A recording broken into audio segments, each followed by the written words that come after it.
Hello everybody, John Gregory here from Theme Park Tribune, bringing you another Orlando theme park hotel room tour and review.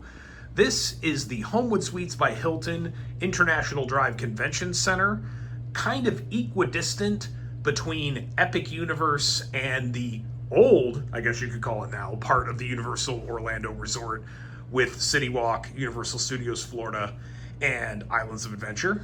I stayed here for 2 nights in November 2025, paid $170 per night, that's including tax, through Expedia, publicly available deal and all. And let me give you a look around the room and give you my thoughts on it. So, here I was looking for something in the iDrive Convention Center area to give you an idea of what you might get in this part of Orlando, but something that maybe you want a little more room. So, right off the bat, you might notice that this does have I don't even know if you call it a kitchenette. It is as full of a kitchen as you'll get in a lot of hotels. You do have a stovetop here. You have a dishwasher. You have pots and pans in here to actually, sit down, make some full meals, save some money from the parks if you want. Above the microwave, you have a toaster and a big fridge. But this, for any more than maybe 3 people, couple with just 1 kid, an only child, this is going to be pretty cramped.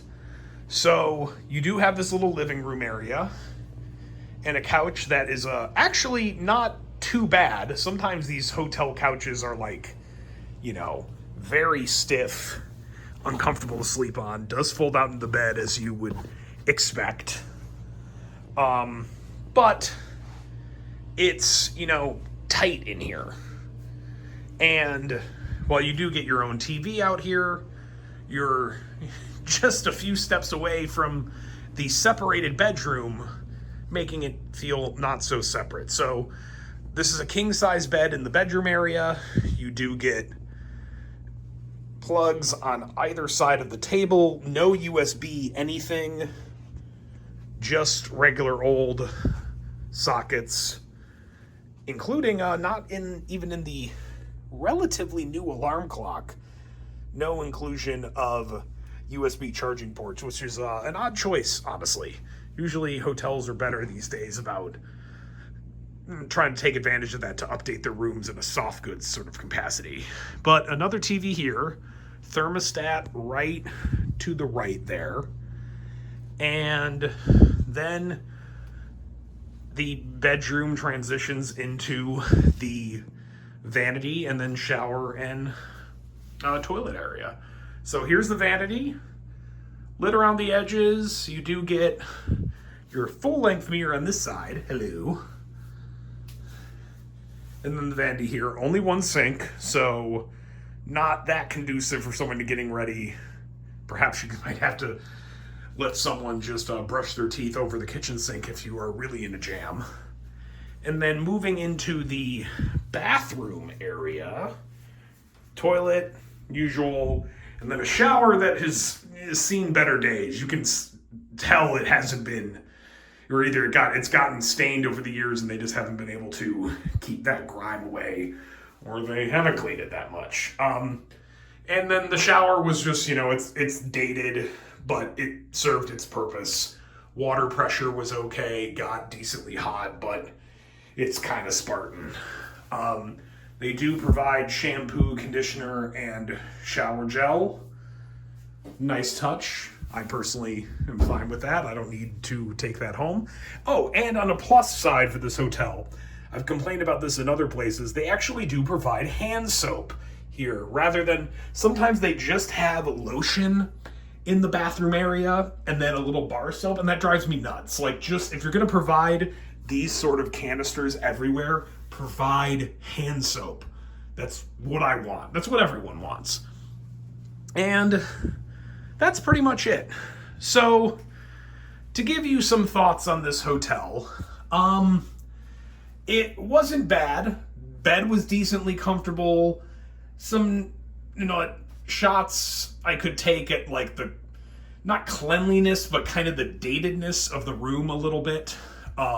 Sorry, I'm tilting my camera too much just thinking about the datedness. And tiny little things like, I'll go back out to the hallway, or what stands for the hallway. You can see big old stain in the carpet right off the bat. And, yeah, I could complain about things like that, but it's not anything unusual for an iDrive hotel, and it's not anything that's, a deal breaker to me. And actually, I will compliment this hotel. Really well serviced my initial problem when I checked in. And something that's never happened to me before. This TV over here actually isn't the original one I got in the room. When I got in, someone had clearly broken it. The picture was, or the screen was cracked on the top left over there. And I called down to ask about it at like 10 o'clock at night, fully expecting they'd more probably switch rooms or just tell me like, hey, you don't get a TV in your bedroom. And instead, within like 15 minutes, they brought up a whole new TV. Really awesome that they did that. Not even that necessary that they did that, but I really appreciate it. That being said, I don't think this is the right choice for hotel unless you just simply like some extra space and you're a couple or just single here. And then it's, nice to have the separate living bedroom area, be able to close the door, be that much further away from hallway noise. That's all some benefit. If you're thinking of this of like, oh, it's got more space for my family, no, this isn't the right thing for it. Mostly because of this layout that I'm standing in right here. In order for anyone to use the bathroom, wash their hands in the middle of the night, little Jimothy out there in the fold out is going to have to, wake up the parents to walk through this room or whoever else is with them. And that's just like not a good setup for like a family suite sort of thing. It's much better when, the room that would mostly be for the parents or adult is not like in the way of someone accessing the bathroom in the middle of the night. That's really, to me, the single most important thing if you're thinking about a family suite layout is that scenario won't happen. And this just doesn't allow for that. It doesn't allow for a lot of family members to get ready at the same time. I just don't think it's worth it in that regard. But if you want some extra space, you can deal with some datedness. I think it's a perfectly viable option. You're not walkable to anything. You're not getting great transportation to either side of the Universal Orlando Resort, or certainly not Disney. But if you want a kind of central location in around Orlando, pretty easy access if you got a car for everything you want to do, this might be something to consider. And if you're doing something at the convention center, not all that close to the convention center to where I'd call it walking distance, but better options than others, and might be a comfortable enough stay for that if you're tacking on 1 or 2 extra theme park days. That's kind of where it ends up, in a little bit of a middling recommendation.